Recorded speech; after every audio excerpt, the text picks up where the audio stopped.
State में mind जाता है जहाँ पर कंप्लीट अवेयरनेस है, जिसको कोई चॉइसलेस एफर्टलेस अवेयरनेस वाली स्टेट है। तो उस स्टेट का स्पर्श करना, उस स्टेट को स्पर्श कैसे, उसमें अड़चन क्या है, उस पर भी चलते हैं बेस्ड ऑन उत्तराध्ययन। कि एक बार जीव उस स्टेट को स्पर्श कर लेता है ना, उसका रस इतना सघन होता है, उसके बाद उसके इंद्रियों का रस जो है ना वो खींचेगा नहीं। और एक बार जो जीव सात्विक गुण स्थान को स्पर्श कर लेता है, उसके जो भाव भ्रमण है वो बहुत संख्यात हो जाता है, मतलब 10 के अंदर के काउंट वाले हो जाते हैं, इतने लिमिटेड हो जाते हैं। अच्छा।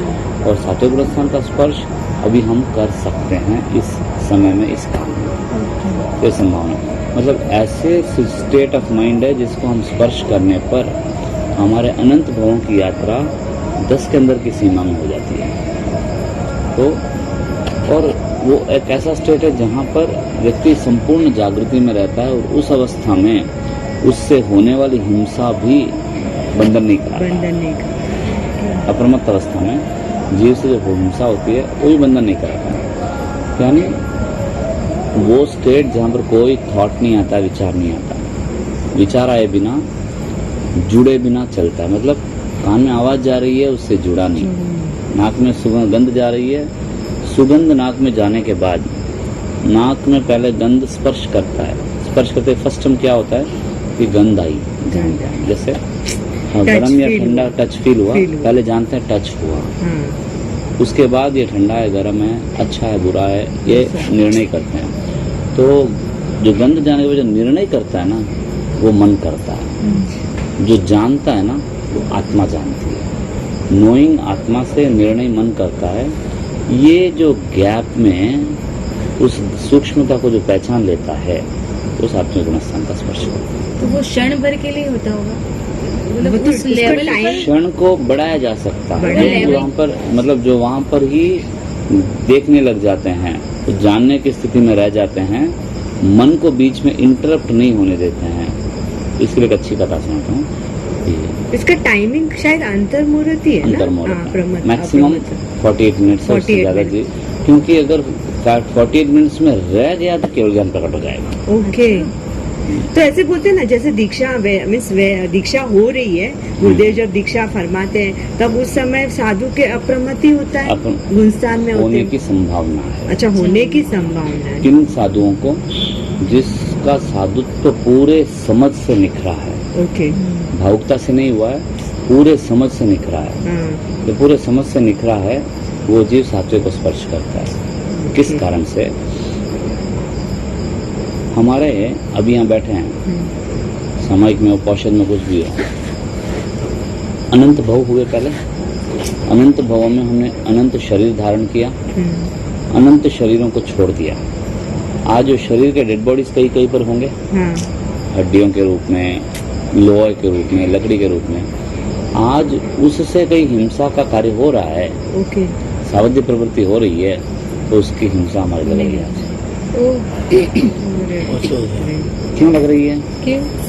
क्योंकि वो हमारा अंश है, हमारे साथ जुड़ा। लेकिन अभी तो आपको याद ही नहीं है, याद नहीं है, बट वो ऐसे ही फीलिंग हो नहीं रहा है, फिर भी क्यों लग रही है? लग रही है। ये अंगूठी है मेरी, है, मान लेते हैं ये अंगूठी के प्रति मेरा बहुत लगाव है। ओके। मैं इधर छोड़ दिया, चले गया। 2 महीने के बाद किसी के हाथ में इस अंगूठी को देखा, देखते मेरे मन में क्या आएगा? ये तो मेरी है। इसका मतलब इसके प्रति लगाव कहाँ छुपा है?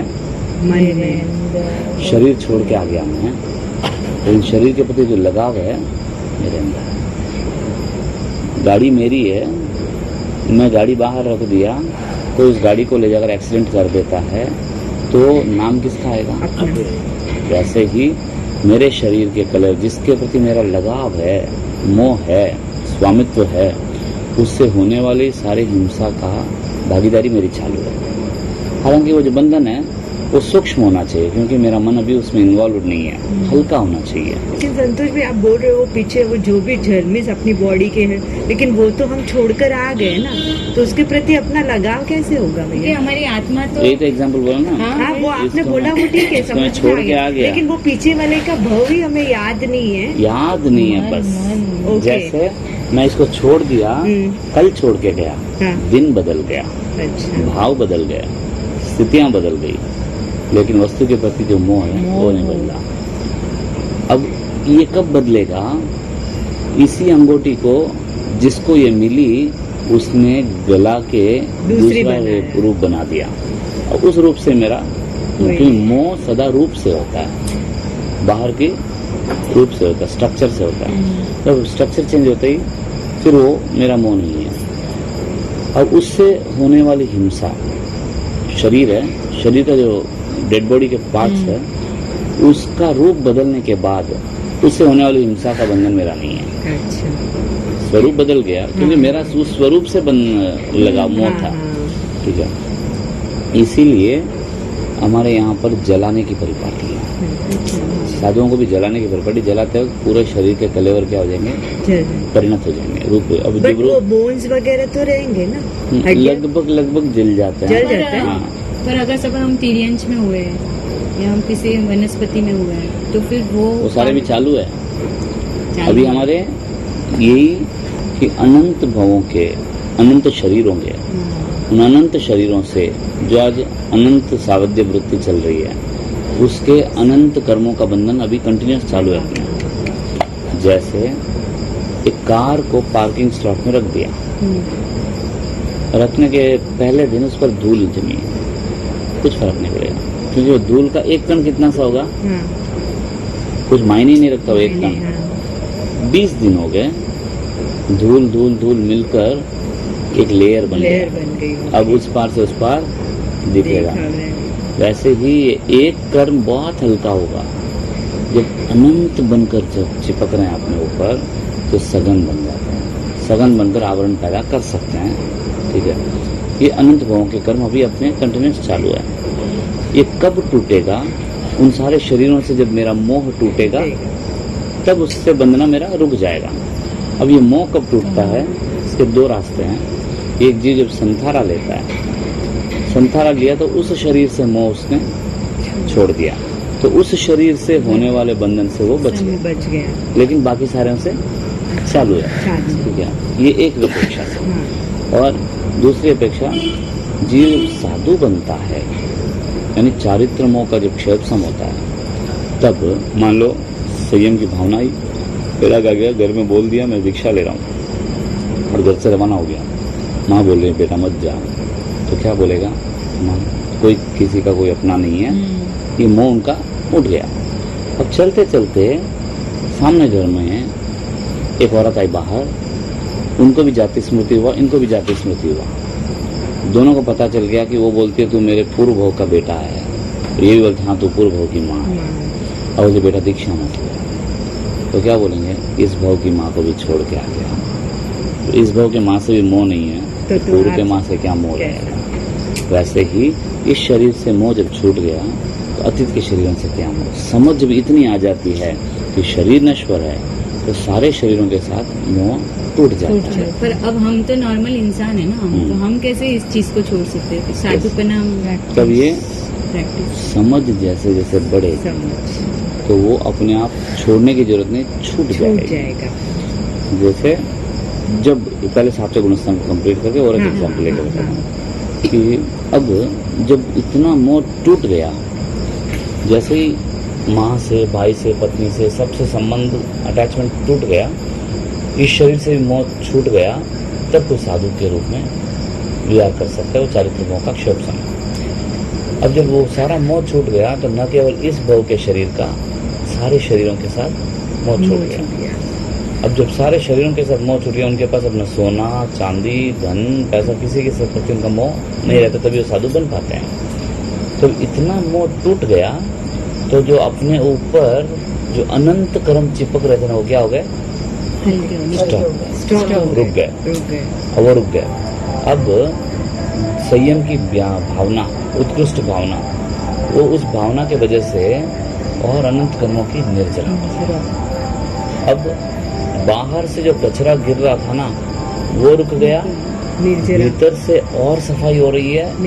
इस परिणाम से जीव सीधे पांचवे से, मतलब लाइट का लैंटर्न है, ऊपर कचरा था एकदम साफ हो गया, अंदर से लाइटिंग जो है एकदम हाई हुआ, तब एकदम लाइटिंग आई। फॉर सम मिनट्स भी हो पर मैक्सिमम 48 मिनट। अंतर मुहूर्त को टाइमिंग से ठीक है। सातवां गुणस्थान। अब उसमें प्रैक्टिस करनी पड़ती है। यस, उसमें लाइट जैसे ही वापस कम होता जाए, मतलब मोह जैसे जैसे आता गया, ऊपर कैसे आता गया, लाइट कम हो जाए। और साधु में भी क्या हो जाता, फिर संयम लेने के बाद भी हाँ मेरे परिवार वाले, मेरा संग है, मेरे गुरु है, मेरा धर्म, ये सारा मोह आने लग जाता है। जब मोह आता गया वापस उनका गुणस्थान सातवें से छठे में आएगा।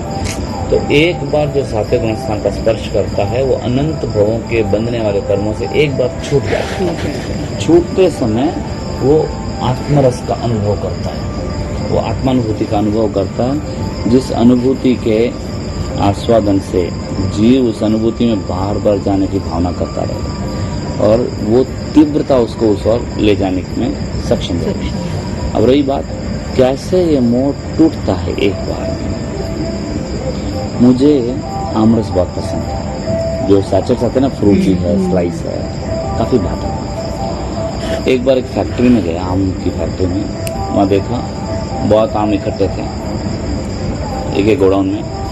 आम जैसे लॉरी से आए इकट्ठा कर दिया।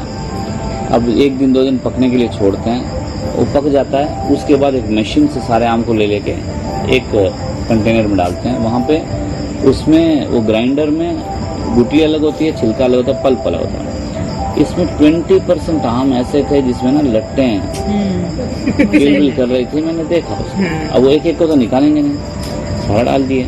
वो सारे ग्राइंड होके बॉयलर में गए और उसको टिन में पैक किया और उस टिन को फ्रूटी वाले को, स्लाइस को बेचते हैं। उनको जितना पतला चाहिए, जो फ्लेवर चाहिए ऐड करके वो बेचते हैं। अब ये सारी चीज को देखते ही मन में उसके प्रति जो लगाव था ना, छोड़ने की जरूरत ही नहीं, छूट गया।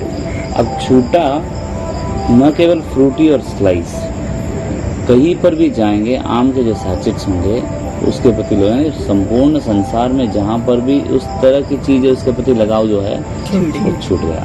कारण क्या रहा, उसके बारे में सब जानना, यानी उसके सत्य का ज्ञान, उसकी सच्चाई पता करना। सही बात है। तो जैसे ही सत्य का ज्ञान होता है जीव में मोह छूट जाता है। तो आपने सर्दी नहीं है। जब मोह छूटता है तो न केवल एक शरीर से छूटता है, जैसे एक फ्रूटी से नहीं, सारे उससे जैसे छूटा वैसे सारे शरीरों में वो समानता देखने लगता है। जैसे इस सैचेट में जैसे बन रहा है वैसे उसमें भी बनेगा ना, वैसे इस शरीर में जैसी नश्वरता है वैसे सारे शरीर में नश्वरता है। तो सबके साथ उसका मोह जो है तो छूटता है, तब कई चारित्र मोह का क्षोभ और वो सातवें गुण का स्पर्श करता है। इन सबका आधार बनता है ज्ञान। जैसे व्यक्ति को ज्ञान, और ज्ञान का आधार बनता है दर्शन।